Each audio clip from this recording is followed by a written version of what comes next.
Okay, so we're up to the final question now of this paper 2 September mock. And this is a question about amines, and we are given 3 amines here, E, F, and G, and we're told that amines are weak bases, so all amines are weak bases. But even though all of them are weak, they can have different strengths. So explain the difference in base strength of the 3 amines and give the order of increasing base strength. So absolutely critical for this is understanding what we mean by base. And we did this in an earlier question, but this is a proton acceptor. And by proton we mean H plus. And the part of an amine that makes it a proton acceptor, that makes it a base, is the nitrogen, because the nitrogen has a lone pair on it, and it's that lone pair that is forming a dative bond with the proton, with the H plus ion, and is therefore accepting it. So our answer is going to be all about that lone pair on the nitrogen. So, and one of the things in the specification, or the word they use a lot in the, or they use in the specification, they talk about the availability of the lone pair. All right, so we're going to be expressing our answer in terms of the availability of those lone pairs, and we're going to explore what affects the availability of those lone pairs. But that's it's the lone pair on the nitrogen that is forming a dative bond with an H plus ion, and that is why an amine is capable of being a proton acceptor and therefore is a base. So we should start with a statement. So base strength depends on the availability, because that's the word they like to use,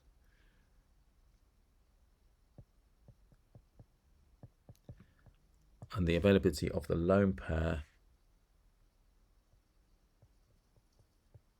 And you don't say electrons or anything, you must say, make it clear it's the lone pair. You can say lone pair of electrons, but you must have lone pair on the nitrogen atom.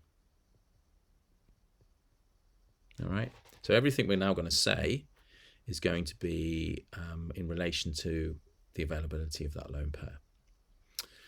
So let's think, what you've got to look at and think about is what's attached to the nitrogen. So think about where the nitrogen is. Okay, so here, here, and here.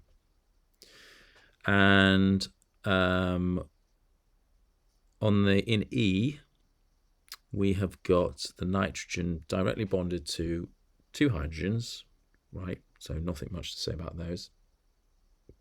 And also directly bonded to a benzene ring or a phenyl group. And that is electron withdrawing.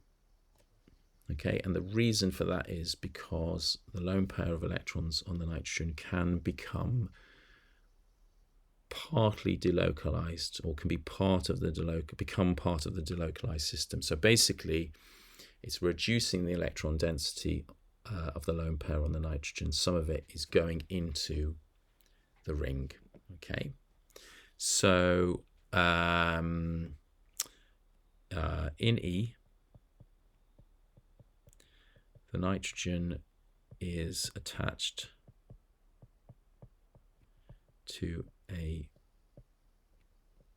benzene or phenyl, benzene ring or phenyl group, whatever, doesn't really matter, benzene ring, and the lone pair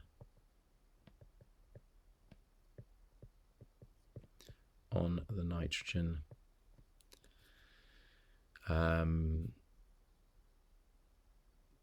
becomes partly delocalized. That's the key word here. Delocalized into the ring.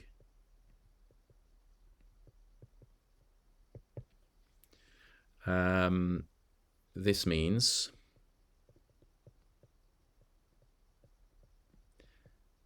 the lone pair is less available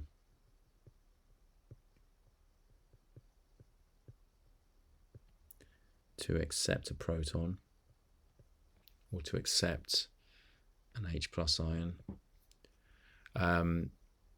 So it's a weaker base.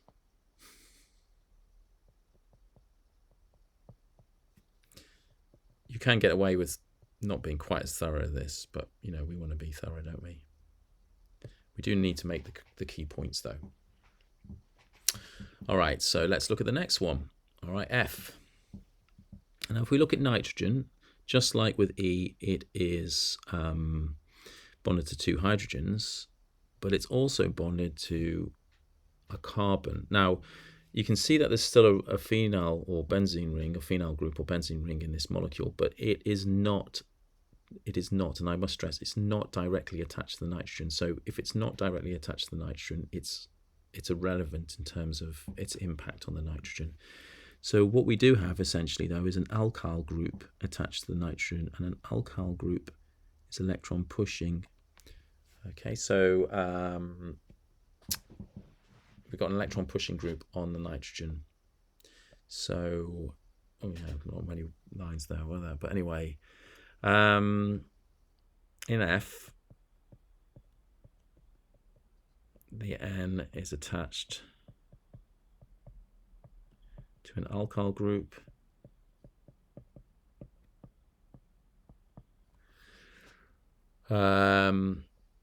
Which pushes electrons onto the nitrogen, or yeah, which pushes electrons onto the nitrogen, making it more available, making the lone pair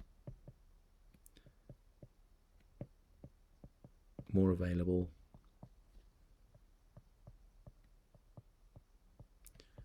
to accept a proton or to accept an H+ ion. And then in G, and this is interesting, we've got the nitrogen directly attached to the phenyl group, so that's electron withdrawing, but we also have the nitrogen directly attached to an alkyl group, so that's electron pushing. So with E, we've just got electron withdrawing. With F, we've just got electron pushing. And with G, we've got electron withdrawing and electron pushing. So I've explained what being attached to an alkyl group means already. I've explained what being to a benzene group means already. So what I need to just make clear is that in G, the N is attached to both phenyl group, that was all benzene, so not great that I'm just using 2 different terms here, but it's okay, and an alkyl group.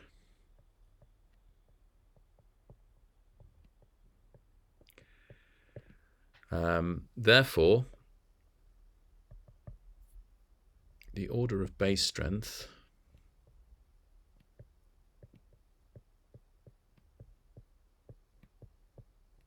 and I think it really helps because by saying order and then you listing 3 letters, you've got to make it clear whether it's increasing or decreasing, right? You've got to make it really clear whether you're explicitly saying increasing or decreasing. But I think it really helps if you use greater than signs or less than signs, whichever, okay? The order of base strength, so F is stronger than G, which is stronger than E.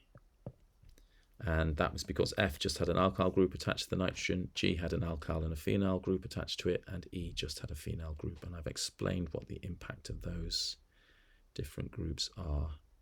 So that's a good solid answer to that question. It's made it really clear. And if you have any questions about that, just let me know.